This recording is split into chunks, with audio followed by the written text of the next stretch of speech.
أعوذ بالله السميع العليم من الشيطان الرجيم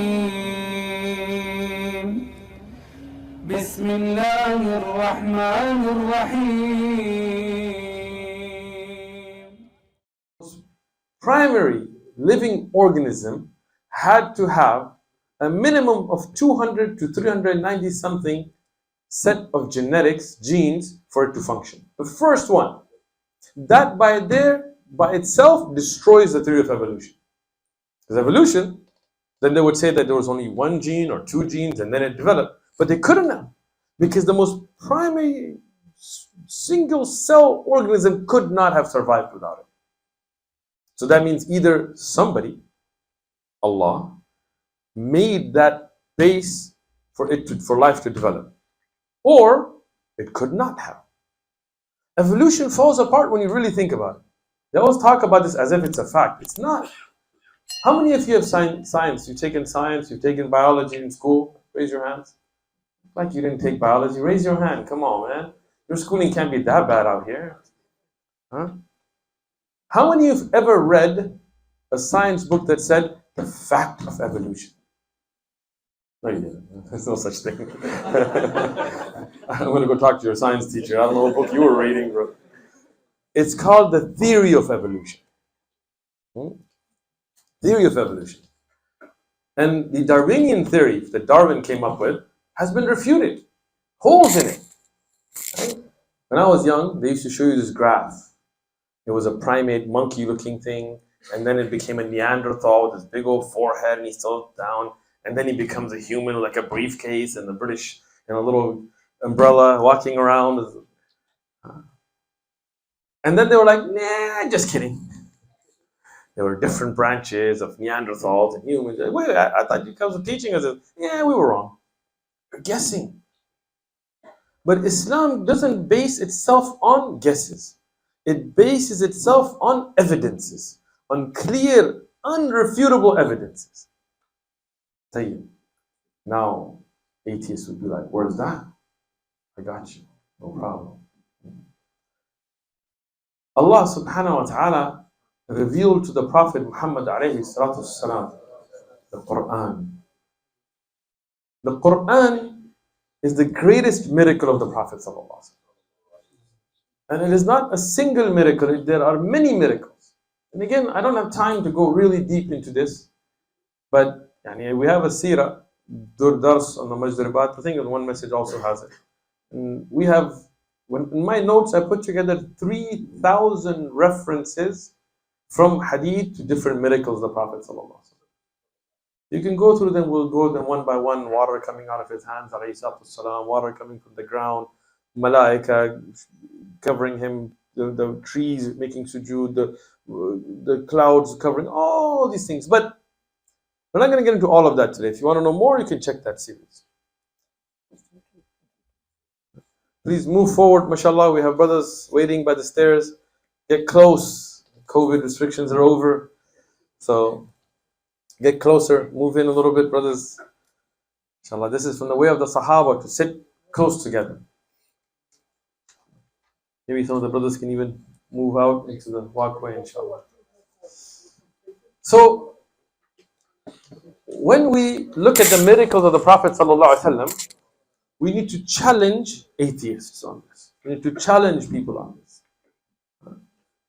The first thing is, according to the consensus that I have read of historians, right, even Orientalists, they would say that the Prophet Muhammad ﷺ could not read or write.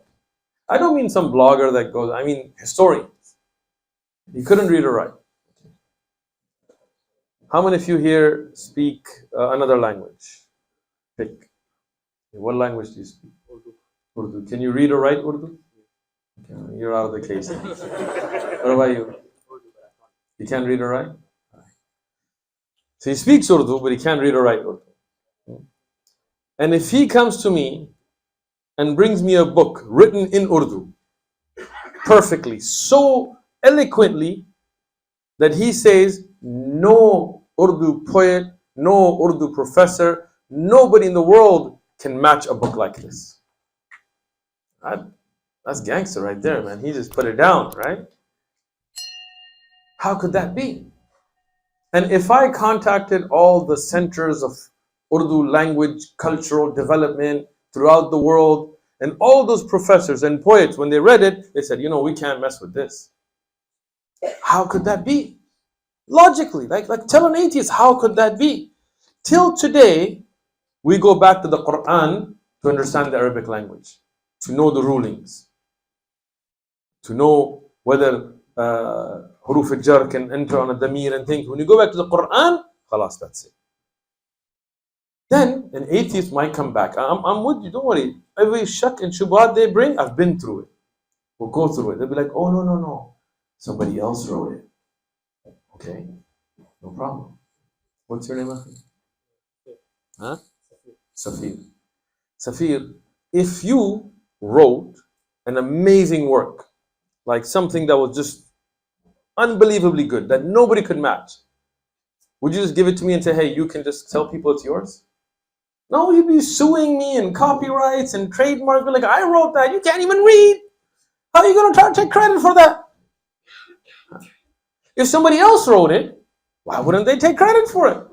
Why would they put it to somebody and be like, hey, I know you can't even read or write, but here's a really great book, go ahead. And if somebody else wrote it, how could it be that it was revealed per the circumstances? It's not like Rasulullah sallallahu alaihi wasallam came in Mecca and nobody knew about Nabuwah and the just prophethood came and he said, here's a book. Now, ayat were revealed about Badr.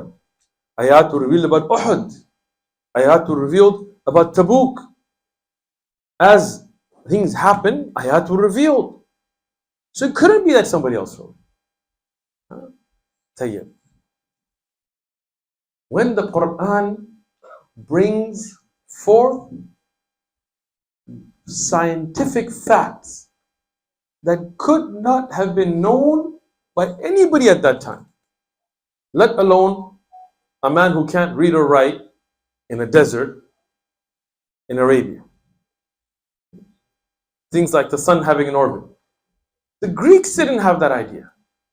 The Romans, the people of India, the people who were more educated, Arabs were lost. I mean, they were good in poetry and fighting. That's all they were good at. They were like rappers. No, really. You know, if you read some of those poems, man, they take diss tracks to another level, right? But they weren't scientists. They weren't astronomers. They didn't have the development of those sciences. Muslims got ahead on those things later. But the Arabs of Jahiliyyah, they were only good in poems and killing each other. That was it. So how could those facts be in the Quran? They might say, he guessed at it. Okay. So you guess once, you get it right. Okay. You got a coin, like, you know, you ever flip coins out here? Right? You flip coins, you tell heads or tails. If I get it right once, like, oh, mashallah, you're lucky. We don't believe in luck, we believe in qadr. I'm just giving an example. Flip it twice and you get it right. Wow, man, you're on a roll. Flip it 3 times, you get it right. Flip it 4 times, 5 times, 6. After the 15th, 16th time, you're like, you're cheating.